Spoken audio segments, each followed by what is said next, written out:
All right, everybody. This is John and Rob with Co-Anglers Corner. How's everybody doing tonight?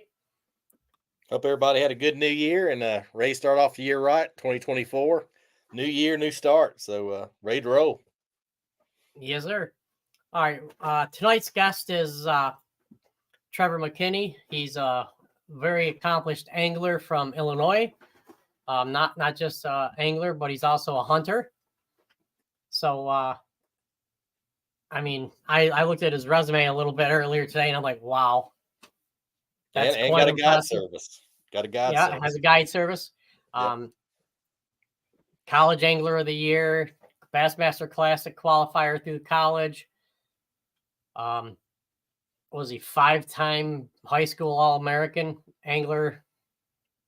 Just crazy stats for this guy. But we'll let him come on and talk about everything that he has going on and what his plans are for the future and some stuff that has happened in his past, and let him hear.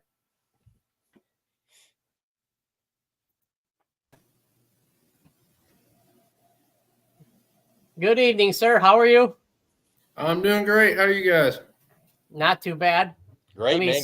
Glad to have you on, man. It's an honor. I'm glad to be on. I'm excited. All right. Yeah, excellent.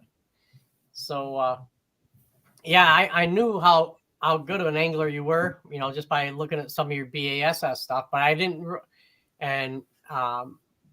realize how accomplished you were in college. And I'm like, I was looking at that earlier today. I'm like, holy smack. Yeah, I had some success, like you said, in high school, and then that kind of transitioned into college, and now I'm fishing all the Bassmaster Opens. And I tell you what, time flies because it seemed like yesterday. My dad was my boat captain. I was a freshman in high school. High school fishing was just starting to become a big deal in our state in Illinois, and now I've graduated college 3 years ago, and now I'm becoming an old man. So, time it goes by so fast. It does, man. It does. Yeah, we were talking about that before you came on. We were talking about how old you are not compared to us. So yeah, it's how was it when you qualified for the Classic in college? Yeah, it was awesome. It's been about 3 years ago now. Actually, the fall of 2020, I qualified for the Classic, and that Classic was held on Ray Roberts. And it was just a crazy time because it was right when COVID had just hit. We were dealing with COVID, and a lot of tournaments had been postponed. But it was just a crazy time in everyone's life, and it was a crazy time to qualify for the Bassmasters Classic. And I don't know, it was just awesome. I felt like it was God's plan all along. Everything just fell out so perfect. It was my last semester in college. I went to school to be a teacher. So I was actually student teaching in the fall. And it just, everything just fell just perfect. To qualify for the bracket, which qualified me for the Classic, it was just a roller coaster of things that happened. The tournament, to qualify for the bracket, we didn't have a boat to practice out of because we drove to the Harris Chain, and a lady actually totaled our boat while we were pulling into the hotel. She rear-ended us and ripped our motor off in the middle of the road. It all goes back to being God's timing, because had that not happened, we found the fish that we found with very limited time of practice, like 3 hours of practice. And, had we had 3 days of practice, it probably would have been quite a bit different. So I just felt like it all came in together the way the good Lord, wanted it to happen. And that just, to me, made it that much more special, because it just really opened my eyes. And I was like, man, God really put a plan in my life to fish and, to see it all unfold and see the little things like that happen. It was just really eye-opening for me. Yeah, man, that's awesome. That is. I mean, you said it right. He does have a plan for everybody. Yeah, he does. Yeah. So you said you're going to fish all 9 of the opens this year. I am, yeah. I'm going to give it a go again this year. This will be my 3rd year fishing all 9 opens. Maybe my 4th year, 3rd or 4th year fishing all 9 opens. And, I've been really close the last couple of years, but I just haven't had that stellar season. I've had a couple finishes that have really dragged me down. And this year in particular, I had a 155th place finish at Bugs Island. And I was only 90 points out of making the Elite Series. So you give me a 50th place finish, I made the Elite Series. And it's just you've had that one bad finish every year that's really just dug me in a hole. And that was right out of the gate this last spring. So this year, I'm hoping not to have that bad finish. I'm trying to avoid that. Got a lot more experience than I've had in the previous years. And I've really grown as an angler. I feel like I'm making mature decisions now. Whereas, 3 years ago, I just got out of college. I was still making decisions that, a younger angler would have made. And now I feel like I've hit that maturity level and I'm ready to make the Elite Series. Absolutely. Yeah, I remember you fished open on Douglas. I think it was 21, and I was actually at that event. It was tough. I think you finished 25th. Yeah, I was in the top 20. And, that was a tough bite. They were biting. The first 3 opens I fished, I qualified for the Classic, won the bracket, fished all the opens. The first 3 I fished, I got a check in the first 3. And I thought, man, this is my year. This is easy. I'm going to make the Elite. And we went to the Harris Chain. I got a check. And then we went to Douglas. Then we went to Pickwick. And after that, I just fell off the tracks. I don't know. It's so hard to be consistent when you're fishing against so many good anglers. And it only takes one bad tournament to bring you down. And when you're doing good, it's great. And you're on top of the world. But one bad tournament just will humble you for sure. Yeah, the field's stacked. You said one slip and you're like starting over pretty much. Yeah, for sure.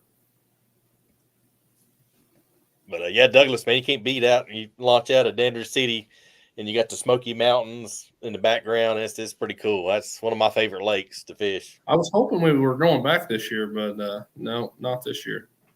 Yeah, surprised there wasn't nothing in Kentucky or Tennessee. That's kind of where the area I'm from, and maybe next year. Yeah, maybe next year. And we're not fishing the month of April, which is kind of bizarre for me because April's, the prime time to be fishing in the Midwest. So, we have the whole month of April off. Yeah, around Knoxville, that's the bedding time right there. That's prime time. Yep. Yeah, I was kind of disappointed a little bit because they didn't have any New York swing this year. I'm up in New York, so. Yeah, no, we always look forward to going up north. I like smallmouth fishing, but I get my teeth kicked in every time. So, but I fish. So we've had 3 opens on smallmouth fisheries, and twice I tied for the last check and lost a tiebreaker. So I just can't get a smallmouth check. Right there, man. Yeah, this year at the St. Lawrence, I tied for 40th, and then had a dead fish and ended up losing the tiebreaker. Oh man. All right, we have a question here from BJ. What's your favorite flipping bait? I would say my favorite flipping bait, a jig is just a great bait all year round. Being in Southern Illinois, where I'm from, we start flipping a jig in February. As soon as the water gets in the mid to upper 40s, we're flipping a jig. So that's always been my go-to bait. You can fish a jig out deep. You can flip it. You can swim it. Throw a vibrating jig. It's just a bait that's just so versatile. And that's really my go-to flipping bait that I've always got on. And get quality too. So can't beat that. For sure. Yeah, I fish Dale Hollow a lot. That's my go-to in Dale Hollow, especially early in the year. Yeah. Yeah, no, that's from the time I started fishing, I can remember. That's when my dad had me a jig tied on, throw this and you'll catch one. And it's always been my confidence bait. Hey, can't beat that. I remember years ago I was fishing a club tournament, and one of my buddies says, "Hey, you ever throw a jig?" I said, "No." He goes, "Good, I don't have to worry about you winning." And he's kind of right. If you can't throw a jig, then you're kind of putting yourself at a disadvantage. Yeah, for sure. Yep. Everybody's got their own confidence baits. Oh yeah. Some people they never thrown a jig in their life and they still win tournaments. It's just, I don't know. That's just for me. That's a bait that I've always got tied on, no matter what time of the year. Same here. And, you know, as a co-angler like I am, it's kind of tough to have everything you want tied on. But a jig is one of those things that I don't leave home without them. Yeah, for sure. Yeah. So along that line, what do you like for? I'm sure you finesse fish a little bit. What's your favorite finesse technique? Yeah, honestly, really until about 3 years ago, I had a spinning rod, and that was for crappie fishing. You know, I didn't even have a spinning rod that I really threw in tournaments. And you know, about 3 years ago, I started throwing a drop shot some, and it was really fun. I enjoyed it, but it wasn't really a bait that I relied on in tournaments. Okay. And ever since now that I'm getting good at live scope, pretty much every tournament I've got a drop shot tied on. I think this year I cashed 3 checks solely on a drop shot, using my forward-facing sonar. And it's just a bait that gets bites. Like, I used to always think a drop shot was a bait that caught little fish, and that is not the case. Like, I just put a trick worm with a BMC red line Nico hook, 1/0, usually like a 1/4 ounce weight. And for example, on Wheeler this year, I would never have thought I would have caught them on a drop shot, but I was catching them. They were actually spawning on stumps, and I was just using my forward-facing sonar, dropping it right on their head. And for some reason, a drop shot's just what they wanted. I couldn't catch them on a jig. I couldn't catch them, you know, on a Texas rig. It was just something about the drop shot is what they wanted. And I've found that to be the case, you know, several times this past year while fishing. Can't beat that, man. Yeah, they'll tell you pretty quick usually. Yeah. Yeah. I mean, being in New York, a drop shot's pretty much a go-to mainstay type of thing. Drop shot, tubes, jig. I do a lot of smallmouth fishing with jigs. Yeah. Is that something you do over in Illinois? You know, where I live, we really don't have smallmouth. Okay. You've got to go a pretty good ways north. I live in the very southern tip of Illinois, so basically Kentucky Lake. And when I think of smallmouth, like, you know, I've caught 24-pound bags of smallmouth on Kentucky Lake, but usually it's not like northern smallmouth fishing. It's more, you know, crankbaits, spinner baits, like power fishing for smallmouth. And yeah, I caught, like I said, 24 pounds on a DT6 at Kentucky Lake in a tournament. And there's some giant smallmouth in there, but it's not really what you would think is smallmouth fishing. Yeah. So now, as many opens as you finished, what's some of the maybe co-anglers that had the most success fishing behind you? There's any patterns or anything you see, you know, co's fishing behind you? It seems like it goes back to that finesse fishing for co-anglers. The guys that have, you know, there's a couple guys in mind that really caught them behind me, and both of them caught them all on spinning rods. It's just, it seems like, you know, we went to the James River a couple years ago, and I'm a flipper. I like flipping, heavy line, 20, 25-pound line. I like to jack their face and get them in the boat. But I had a guy, and I won't say his name, but he caught, I don't know, probably 3 times as much as I did. And I was flipping, you know, right at the base of cypress trees. And he was throwing a spinning rod with a little bitty shaky head and getting way more bites than me.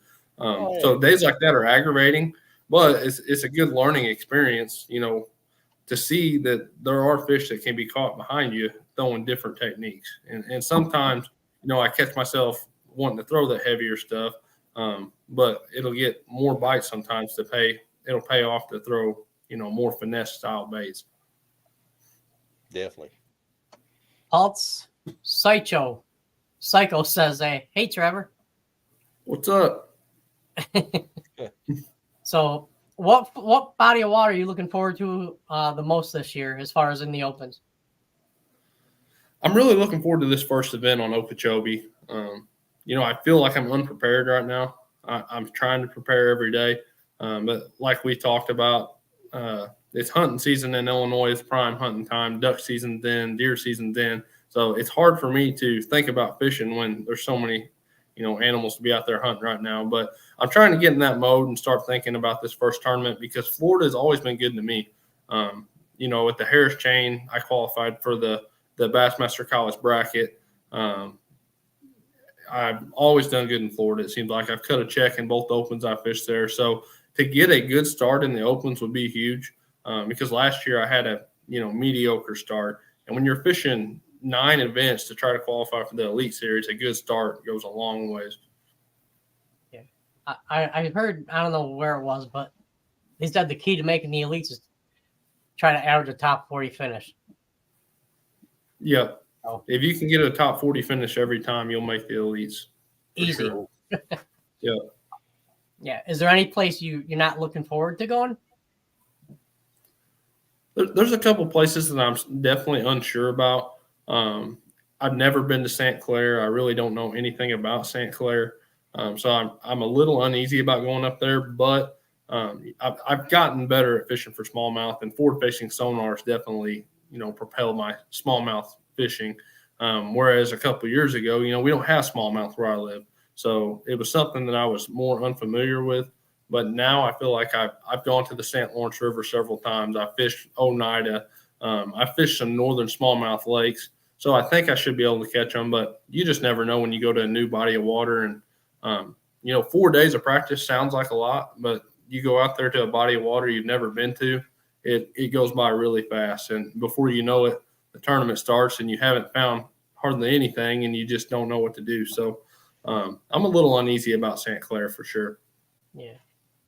It's either you don't find anything, you find too much, and then the day of the tournament, it's like, oh, where do I go? Where do I start? And it's like, oh, no. Yeah. It seems like smallmouth moves so much, like on the St. Lawrence River. They're just like, in practice, you can have a great practice and you can drift maybe 5 shoals and get bites on all 5 shoals and they all be big fish. And then you drift all 5 of them shoals in the tournament and never get a bite. It's just, It seems like you have to fish day by day. Yep. Yeah. So you think now that you're getting better with the forward facing, you think that's going to assist you with open or deeper waters like that, or? Yeah, I mean, I think we've seen it last year a little bit with, St. Clair, Lake Champlain, some of the Bassmaster Elite events where the weights were just insane compared to normal. Usually you go to Lake Champlain, you catch 18 pounds a day, you're going to be up, in the top 20 or so. And this year it just didn't cut it. And you're seeing that because of forward-facing sonar. It's just so much easier to find those fish in open water, out in that open, deeper water. And, now I don't want to say it doesn't take skill, but you just kind of put the trolling motor down and turn your live scope on and look for them. And used to, guys like Seth Fider, for example. Seth Fider was always a hammer, and he was always near the top. And it seems like guys are just, better at smallmouth fishing anymore because of forward-facing sonar. And guys that didn't catch them before, now they're using their forward-facing sonar and catching smallmouth, better than they used to. So I think, that's going to play huge when we go to St. Clair for sure.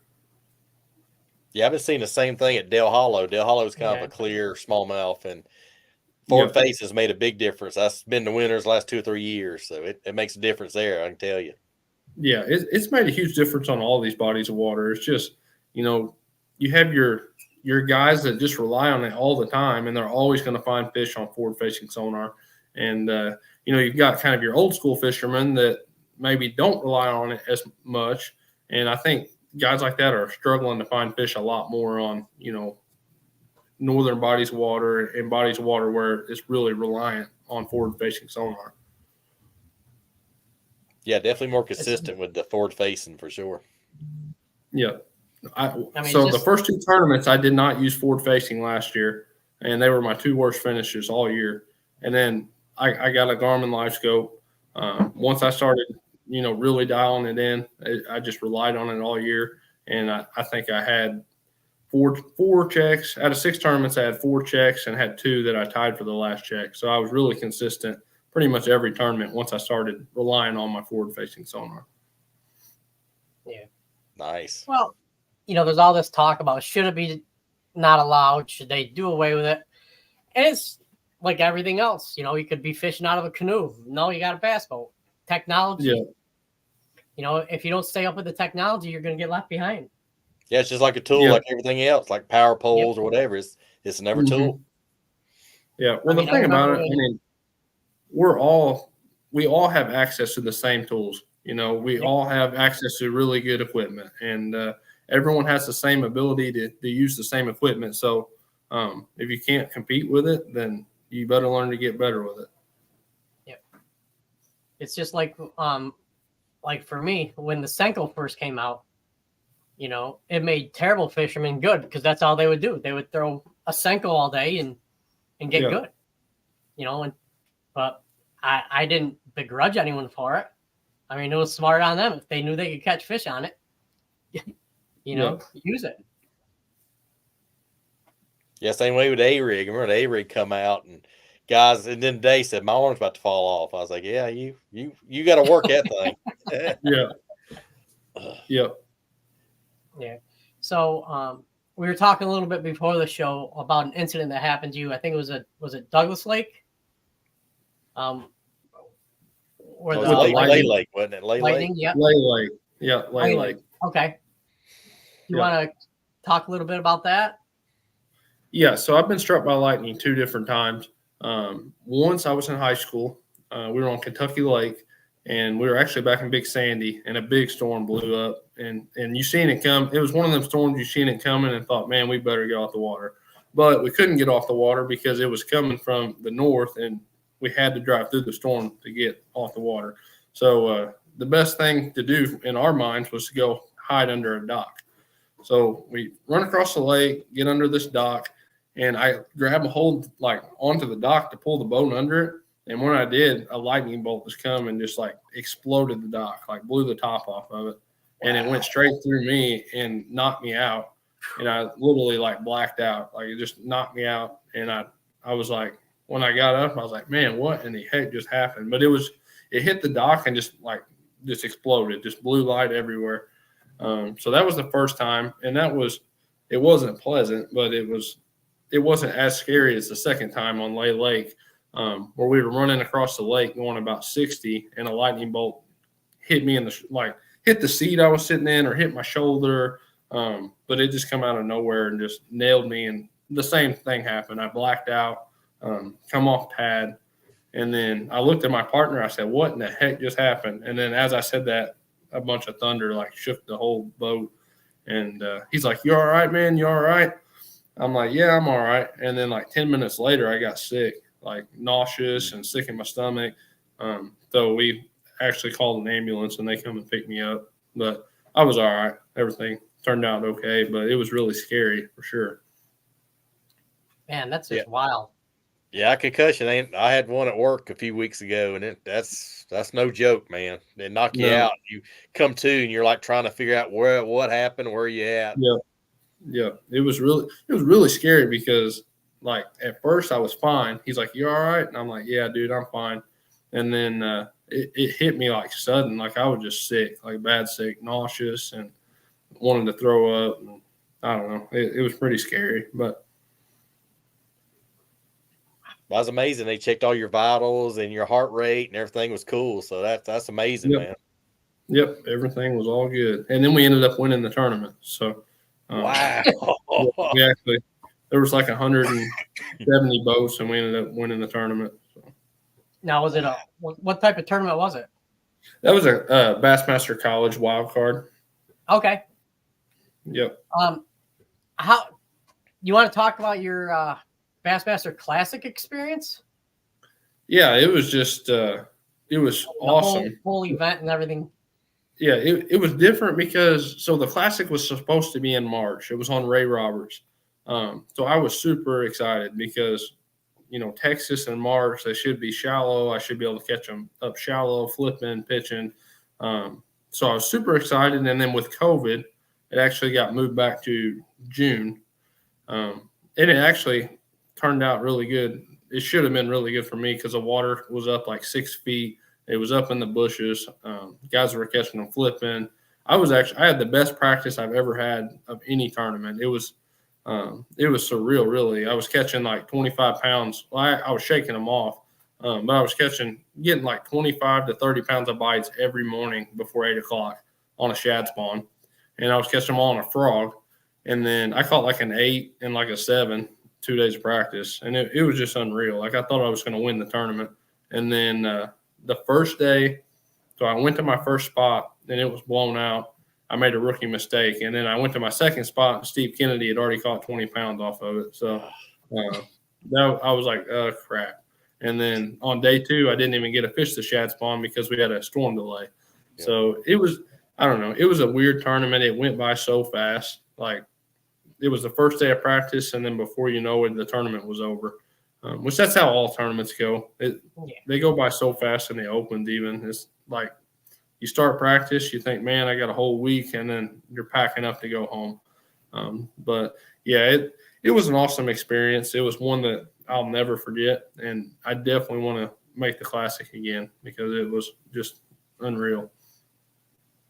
I'm sure you might. You'll catch everything that bites, and then tournament comes, you'll maybe hook half the fish. That happens. Yeah. I think I got 31st. I was pretty disappointed, but I only had 4 fish the second day, and I missed. Seth Fighter got 25th, and I missed the cut by 1 pound 7 ounces, and I lost like 3 on day 2. Like, I've got them all on video. One of them hit the side of the boat, flopped off. One of them I sent the hook, and it went up flying over the boat and popped off. It was just like a train wreck. But I definitely would like to do some redos on that tournament. Oh yeah, for sure, man. Just to make that tournament's huge. Yeah, but it's more than just fishing when you get there. Like, there's so much between media day. There's just so much that goes on, and people don't realize that when you're fishing the tournament, how much you have to do, and it just drains you. Like, it was on Ray Roberts, and we were having to drive an hour for practice every day, an hour for the tournament. It was just like mentally draining, and I don't think people realize how mentally draining it is on a guy that's fishing the tournament.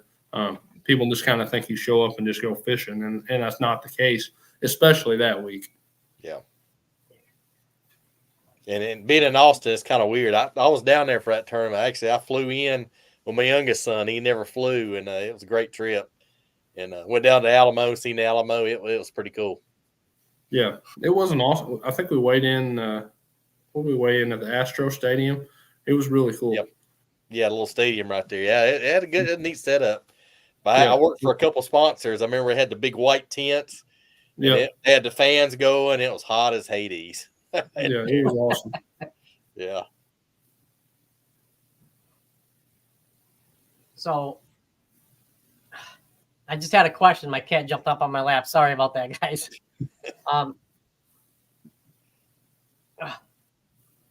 So you said you got a deer tonight. Do you think hunting helps you in your fishing?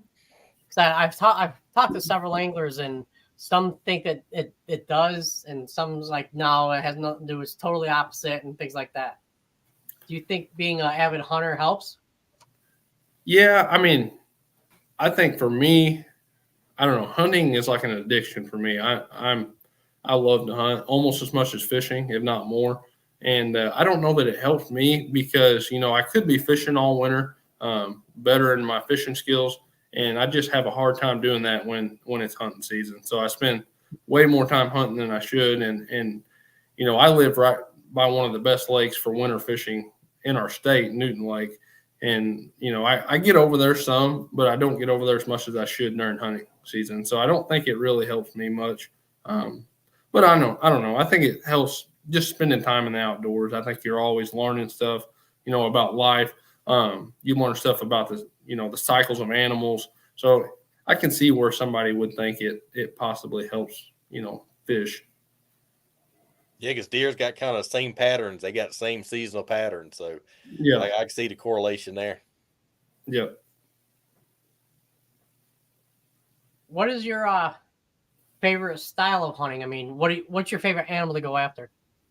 I love to duck hunt. I primarily deer hunt and duck hunt, but duck hunting, there's just something about it that I just love. You wake up every morning, see the sunrise.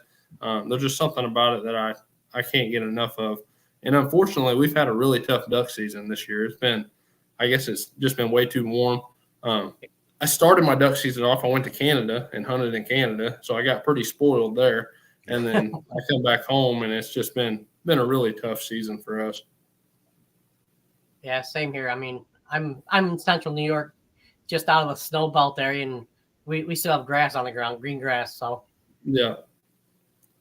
No, that's the problem, and it's been honestly one of the worst duck seasons I can remember since I was a kid, and I've duck hunted every year since I was probably 6 years old, and I don't know, I don't ever remember it being this tough, but it's so warm, it's just hasn't pushed any ducks down for us.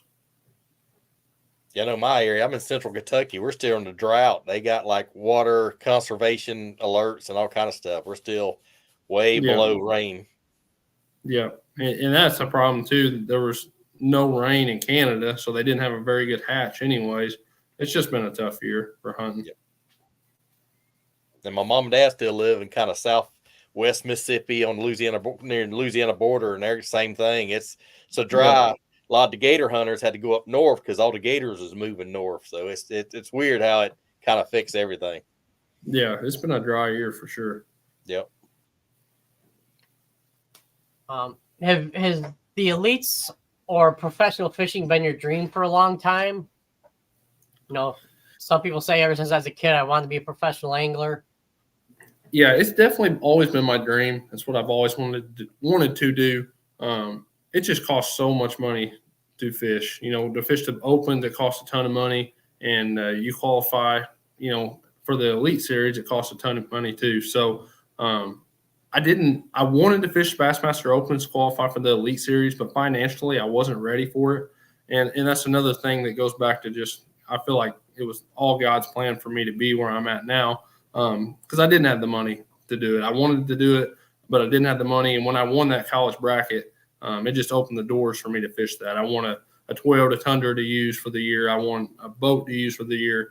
All my entries were paid. I won $7,500. So that just kind of gave me that opportunity that I was always looking for.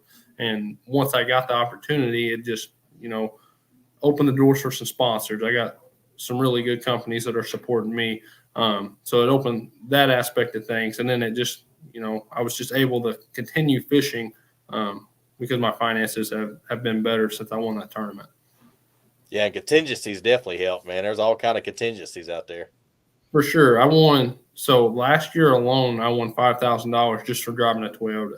Wow. And I think the year before that, I won $5,000. So I've won like bonus bucks 6 times. So just driving a Toyota alone, I've won $10,000, and then I've won, I think, $4,000 just from wearing Costa sunglasses. So yeah, for sure. So I always support the companies that support the fishermen, and companies like Toyota, Costa. It's just awesome to be able to win contingency like, you know, bonus bucks and Costa Compete and Conserve, because it's awesome to see those companies give back to the anglers. Awesome. Yeah, I won't ever wear a different pair of sunglasses. I mean, Costas are the only ones I'm going to wear from now on. You know, I was in a boating accident and shattered my eye socket broke it in 4 places and shattered the lens of my glasses. And that's the only thing that the doctor said that saved my vision in the eye was because I had a good pair of glasses on. So yeah, for sure. And we do have another question here. BJ wants to know if you're running a Crestliner again. I am. I'm running a Crestliner MX-21. I've ran a Crestliner for about 5 years now, and I'm going to continue to run a Crestliner this year. They're a great boat. They're a huge boat. It's just an awesome fishing platform. The deck's 96 inches wide. It's just a really good, reliable boat, and I'm going to continue to run one again this year. Awesome. How do you think that handles the northern waters? It handles it pretty well. You know, like any boat, when it gets really rough, you know, 4 or 5 foot waves,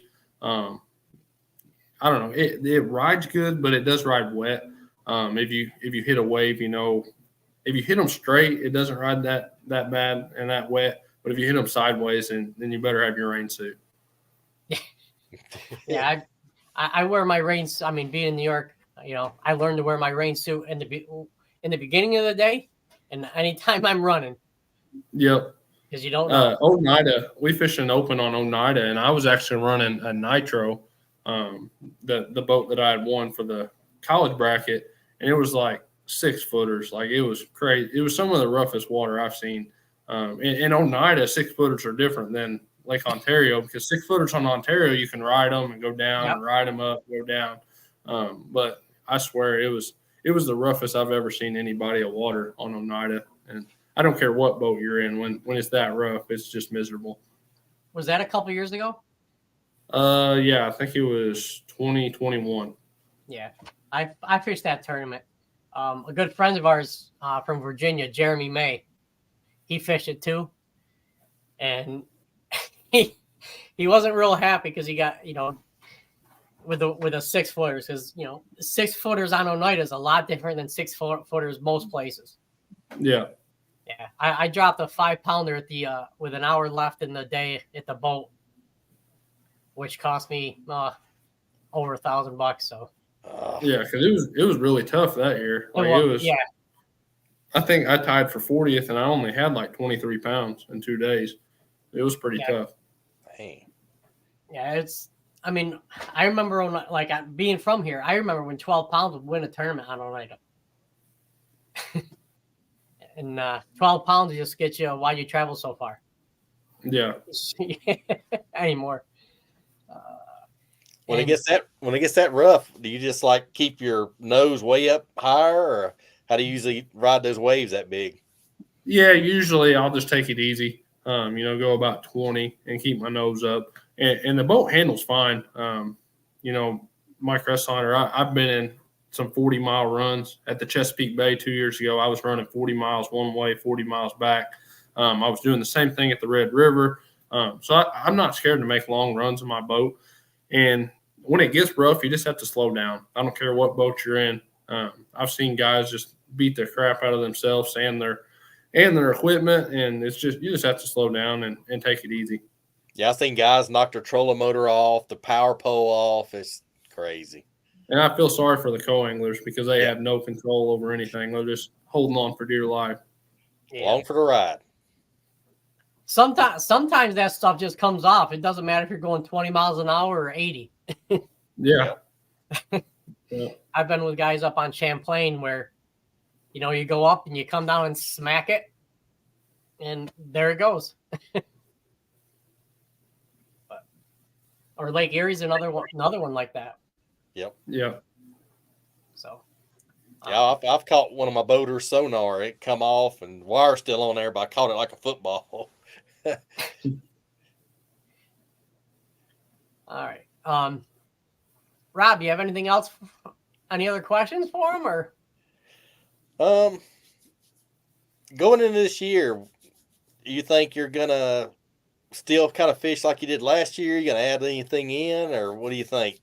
Looking at this season as a whole. Yeah, I think I'm gonna fish pretty similar to my last year. I think definitely I'm gonna rely on forward-facing sonar a lot. We do have a couple tournaments like Okeechobee where I think Okeechobee you can, take your forward-facing sonar off your boat and do just fine. Yeah. But you say that, and then the Elite Series event last year was one throwing a jerkbait with forward-facing sonar. So it's just such a valuable tool that I think I'm to the point now to where I'm getting good enough with it that I'm going to rely on it a lot more. And sometimes you might rely on it too much. I've had tournaments where if the fish aren't set up to bite using live scope, it's just, I don't know. It's like sometimes you can't catch them, if that makes sense. You can see them, but they don't bite. And you get caught up, chasing them too much when they're not biting, and you just get caught up and you waste so much time chasing them. So I try not to do that, but there's times for sure that I do get caught up doing that. But overall, I think I'm going to treat it just like I have the last few years. I'm just going to go out and give it my all and try to do a lot of studying on these lakes and get out there and hopefully find the fish to do good in every tournament. And I'm going to try not to have that one bad finish. Looking back last year, the bad finish that I did have, honestly, I got spun out on the first day. And it is so easy to do that, especially, I don't know, on day one, if you have an early boat number, like the day that I got spun out, I was one of the first boats out. And it's so easy because your day is so short. If you get spun out, it can ruin your whole day. And for me, it really, don't want to say ruined my whole season because I still had the opportunity to make the elites, but it made it really, really hard to catch back up for qualifying for the Elite Series last year. Yeah, So I just don't want to have. Yeah, once you have that 155th place finish, it really throws you down there, and it's not impossible. I mean, you look at Ben Milliken this year; he had a 100th place finish and still made the elites. So it's not impossible. It just really, really makes it hard, especially when you have a finish that low. And looking back now, definitely day one, my mind wasn't right, and it's so easy to let yourself get down. But you just have to think, man, this is a marathon, not a daily race, and I just need to keep my head down, and maybe one bike could change my whole season. And looking back now, I wish I would have thought of day one of Bugs Island like that, because I really got spun out. I got upset. I made decisions that I shouldn't have made. And then day two, I just didn't even care, just stayed by the ramp and caught, a good limit. So I don't know. This year, I'm going to try to keep my head straight and not get spun out in any event, hopefully. Yeah, I can't remember which pro it said it, but it's like a quarterback. You throw interception and every team runs it back for touchdown. You got to put it behind you. Keep going forward. Yep. So. Yep. And it's really, really, really hard to do. Like, yes. Especially, I don't know. It's one thing if you're fishing, a weekend tournament on a Saturday and it's noon and you've had a bad day and you get spun out. You lost, one tournament. You might have lost $100. But when you're fishing, trying to qualify for the Elite Series, that's 9 tournaments you have to stay focused in. So you just kind of got to look at it that way. One, even if you're having a bad day, like I only had 3 fish on day one at Bugs Island. But had I caught 4 fish, maybe I would have placed 20 places higher. And that's 20 points at the end of the season that I would have salvaged 20 points on that one day. And that could have made the difference between qualifying for the Elite Series. So you just have to stay focused every hour, every cast. And that's definitely what I'm going to try to do this year. Yeah, definitely. I mean, like a pound, you can say if I caught 1 pound more, I'd have jumped up 10, 15, 20 places. It's amazing how close the weights are in that division. That particular day, I lost one that was every bit over 5. Right, I actually set the hook and he come up and flying and hit the side of the boat and bounced off. It was a giant. And then I broke one off. I lost another one over 3. So just looking at those fish, it's hard to look at it like that. But looking at those fish, I probably would have qualified for the Elite Series just by those couple fish if I'd have landed them. But you can't look at it that way. It's over now. But definitely. All right, BJ has another question for you. Any tips on traveling the tournament trail and maintaining a good married life? Asking for a newlywed who hopes to compete. Yeah, I'm actually just got married in July, and I don't know. My wife's kind of used to me traveling because we've been together for 6 years now. So she kind of knew what she was getting into, and it's definitely hard, being just married, being gone as much as I have been. So I don't know. I know like when we're on the road, we're always FaceTiming. I'm calling her throughout the day. And that's super important. Like when you're gone that much, to keep contact with obviously your spouse or your wife. And I don't know, FaceTime's huge now with phones. We can just kind of FaceTime each other every night. Now we've got a little dog, and I see you got a cat. You miss your animals when you're gone. So I don't know. It's a lot easier being gone with cell phones and stuff nowadays. It is. But you're right. Communication is key, man. Me and John being old married guys, we can tell you communication is key. Yep, for sure. Yep. But hey, congratulations on the wedding. Thank you very much. Appreciate it. Yes, sir. We're about 45 minutes in. Would you like to talk about some of your sponsors or partners and give them a shout out? Sure. Yeah. Like I said, Crestliner Boats, they've been with me for the last 5 or 6 years, and they've got a really reliable boat that's taken me all over the country. I pulled their boat everywhere. It's been a great boat. Rapala, I won the college bracket on a DT6, and the people at Rapala, they're just amazing people, and I've been able to work with them over the last several years. We talked about Toyota, Costa, Dynamic Sponsorships. They're all great people. They supported me ever since the bracket. And I don't know, one tournament has really opened the doors, like I said, for me with so many partnerships, and it's given me the opportunity to meet people that I never would have met. So anybody out there that doesn't have any sponsors or thinks it's hard to get sponsors, one or two tournaments can just open so many doors, and you never know who's watching you or who's looking at you. Like Dan Quinn at Rapala, he was able to see me win the bracket throwing one of his baits. So you just never know who's out there watching your social media posts or watching your, everything that you're putting out there. And I don't know, I've just been really fortunate to deal with some of the people that I've dealt with. I work with Shimano and G Loomis, throw all their combos. Just really fortunate. I'm really lucky to work with some great sponsors. Awesome. Yep. Partnership relationships is what it's about for sure. Yep, for sure. Now I do have a question for you. More on for me, you're a big jig fisherman. Do you have any tips for fishing with a jig? Are we talking shallow water fishing or offshore fishing? Offshore. Offshore. Yeah, I like throwing a big jig, especially in the fall. When fish get on brush piles, the summer into the fall, like Lake of the Ozarks at the Open, I pretty much weighed most of what I weighed in the Open on a big jig, 5/8 ounce Omega jig actually is what I was throwing. But with forward-facing sonar now, a lot of times when you're fishing offshore, fish relate to structure, whether that's brush, rock, and a lot of times I'll throw a heavy jig, like a 3/4 ounce, sometimes even a 1 ounce, and make my bait fall directly in the structure. And a lot of times they'll eat it on the fall. I can't tell you how many fish I've caught out of brush piles where I throw it and make it fall directly in the brush pile. And usually when you pick it up and there's a fish in that pile, they'll have your jig. So I don't know, just making accurate casts with forward-facing sonar. I like a heavier jig, and it just creates a reaction, by my opinion. Okay. Now, do you fish that on like braid or fluoro or? I usually throw 20-pound fluoro. Okay. Nice. Yep.